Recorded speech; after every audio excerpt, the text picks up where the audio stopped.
বলতেছিলাম বর্তমান সমাজ ব্যবস্থা, বর্তমান আমাদের অবস্থা, সেইটা হলো কে আমাকে ভালো বলল, কে আমাকে নিয়ে মন্দাচার করলো, কে আমাকে নিয়ে ভালো কোনো মন্তব্য করলো অথবা কে আমাকে নিয়ে মন্দ কোনো মন্তব্য করলো, এইটার ব্যাপার নিয়ে এই বিষয়টা আমাদের মাথায় নিয়ে বিভিন্ন সময় নিজের বিবেক, নিজের আকলকে ভুলে যাই।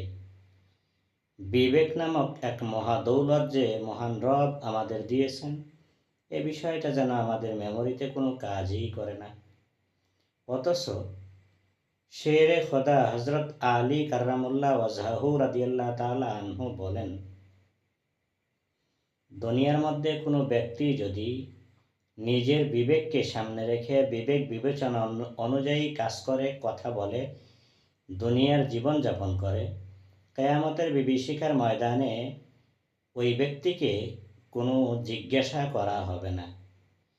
আর সেই সাথে অলিকুলের শিরোমণি, তাফসির জগতের অন্যতম একজন মুফাসসির আল্লামা জালালউদ্দিন রুমি রহমতুল্লাহ আলাইহি বলেন, মনুষ্যত্বহীন ব্যক্তির কোনো ইবাদত, যেই ব্যক্তির বিবেকে ভালো মন্দ নির্ণয় করতে পারে না, ভালো মন্দের কোনো কাজ করতে পারে না, কোনটা ভালো কোনটা খারাপ এই বিষয়ে নিজেকে কনফার্ম করতে পারে না, কনফিউজের মধ্যে থাকে, ওই ব্যক্তির কোনো আমল, কোনো ইবাদত, কোনো কথা গ্রহণযোগ্য নয়।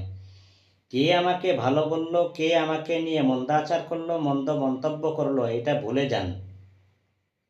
পৃথিবীর শ্রেষ্ঠতম আদালত, সব কথার এক কথা, মূলনীতি হইল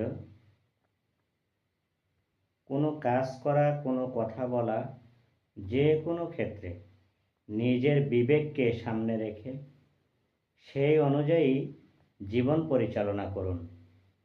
এতে কে আমাকে নিয়ে ভালো বলুক আর মন্দ বলুক, এতে কোনো আসে যায় না। কেননা যে লা তাবদিলুল খলক বিমাসিয়াতিল খালেক,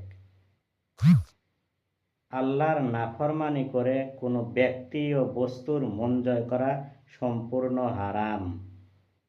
তাই নিজের বিবেক সামনে রেখে কোনো কাজ এবং কোনো কথা বলার ক্ষেত্রে বিবেককে সামনে রাখুন। বিবেককে প্রশ্ন করুন, আপনি যে কাজ করছেন, যে কথা বলছেন, এটা কি নিতান্তই ভালো হচ্ছে নাকি মন্দ হচ্ছে?